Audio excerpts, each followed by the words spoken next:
I thought we did a really good job in the second half defensively, and that was really key. Green Bay's playing with great energy, great enthusiasm. Their zone, I think, just it slowed our ball movement a little bit in that first half, where we were kind of just a little bit unbalanced. I thought we took some really good shots that we did not make, and I thought in the second half we did a better job of getting the ball into the paint, whether it was Cleo finishing, Enoch getting fouled, and then we had some timely threes from some guys that really allowed us to kind of take control of the game. This is some rough starts the past couple of games. How good did it feel to get off, on a better foot this game compared to the last two on the road? Yeah, it was something we talked about, trying to make sure that we were ready to go from the start of the game, ready to play for 40 minutes. And I thought we did a pretty good job of that. I thought, especially on the defensive side, we did a pretty good job of it. We were pretty consistent throughout defensively. Sometimes shots don't go in, but there was a couple possessions where we had, as that half went on, where we had some incredible ball movement, and we did make some shots. And we talked about, you can't get frustrated if you're taking great shots, and I thought that we were doing that for a majority of the game. But I thought our defense, again, really carried us throughout, and it was good to see us, string together a much more consistent effort than we had in the past two. Jackson Last had a pretty impactful game tonight, especially with what he did rebounding.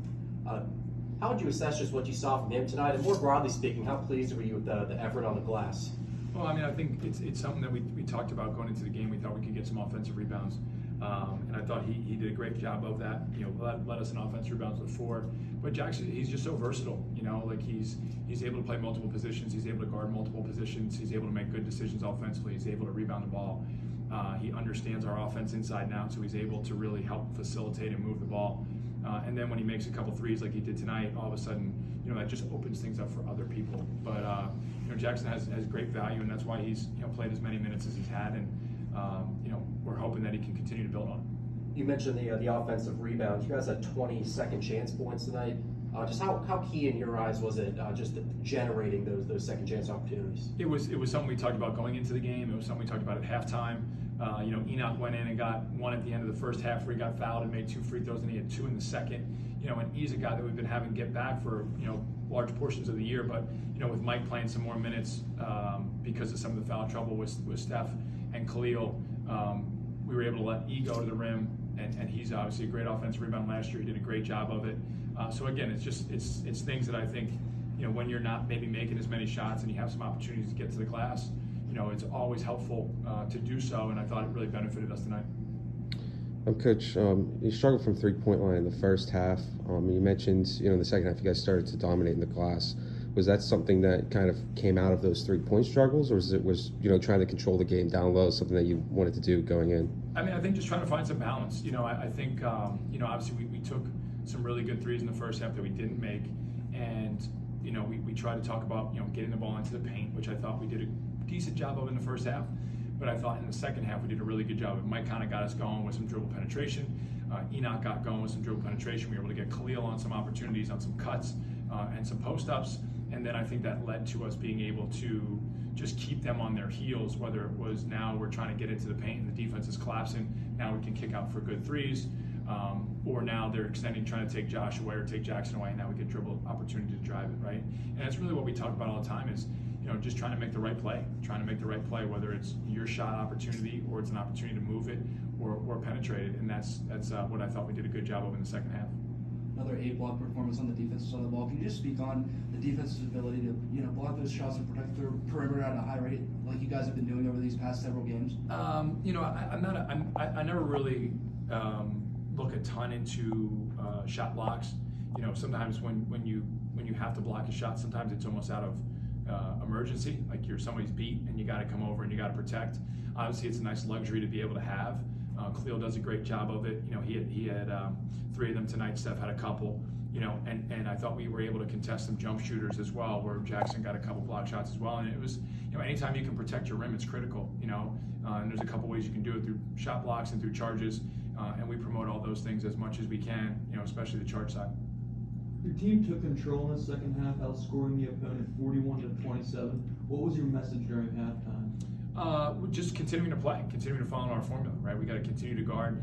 I felt like we had to do a better job in the second half than we did in the first of guarding the basketball, and I think we did a good job of that in the second half.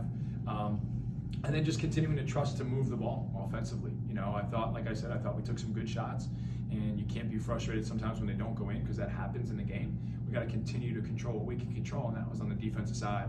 And I thought when we were able to string some stops together, that led to us to be able to get some easy baskets and be able to kind of take control and build a lead. Your team had 4 different players reach double digits. How were you able to spread the ball with such great success?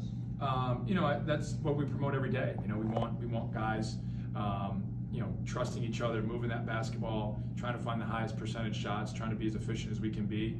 And some days it'll be, you know, one guy's opportunity, and the next day it might be another. And like today, it was a number of guys had opportunities to kind of make the right play or make the shot. And you know, as long as we're taking shots that we're ready, that we make it a high percentage, and that we're open, that's really all we want from our offense. Andy, less than 2 weeks ago, Green Bay beat Milwaukee, obviously a team competing for a regular season title here. Does that just kind of encapsulate the importance of staying humble and just not overlooking anyone in this league on a night-to-night basis? I mean, it's so hard to win games, period. You know, we always talk about respecting the game. You always got to respect the game. You have to respect your opponent, right?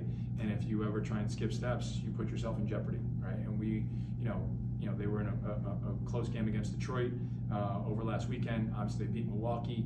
They made 16 threes in that game. So they're Division I players, you know, and Coach Owens is doing a great job, you know, in a tough situation. Those guys are playing aggressive. They're playing hard. They're competing as hard as they can. And, you know, you can see that when you watch film. You can see, you know, the urgency that they're playing with, the confidence they're playing with. And we expressed that to our guys. And I thought they did a good job of, you know, preparing themselves and then going out and executing. I mean, it's, you know, people look at records sometimes and think like, oh, all of a sudden, you know, this is just going to be a double-digit win, you know, by showing up. And you look at a lot of teams across the country who might not have the best record, and go look at their scores, go look at their halftime scores, go look at how close they were to maybe flipping 4 or 5 games because of 1 or 2 possessions, or 4 or 5 possessions in the course of a game. And we talk about that all the time. And you know, we've been on the wrong side of some of those games so far this year, and we're trying to get better and trying to improve. But you know, we don't have the right to overlook anybody, and we got to make sure that we bring our best every time we get on the floor. After having 2 players with 3 fouls just 11 seconds into the second half, how were you able to manage your lineup? I thought we got some good contributions, like Chris Ford, I thought came in and gave us some really good minutes. That was certainly helpful. You know, Cleo getting the first one basically on the first play of the second half was a little bit nerve-wracking. We gave him a couple minutes more. He was urgent defensively. Then we were able to go with Steph, you know, for a couple minutes. We were able to go with Trey for a couple minutes. You know, so I think, you know, just trying to get it by committee was really key. And then again, that's where the versatility of Jackson really helps, because we can kind of swing him into some different roles and some different positions. And then again, Chris came in and gave us good minutes in those second half that really allowed us to kind of, you know, stem the tide.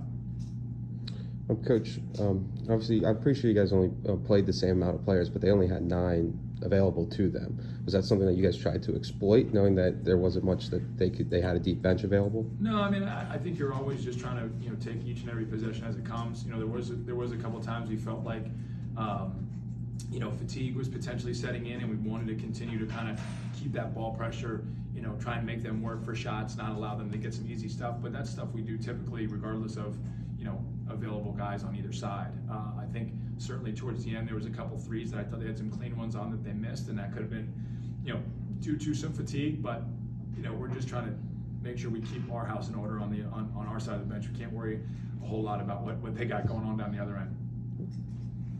Thank you, Coach. All right. Thanks, Coach.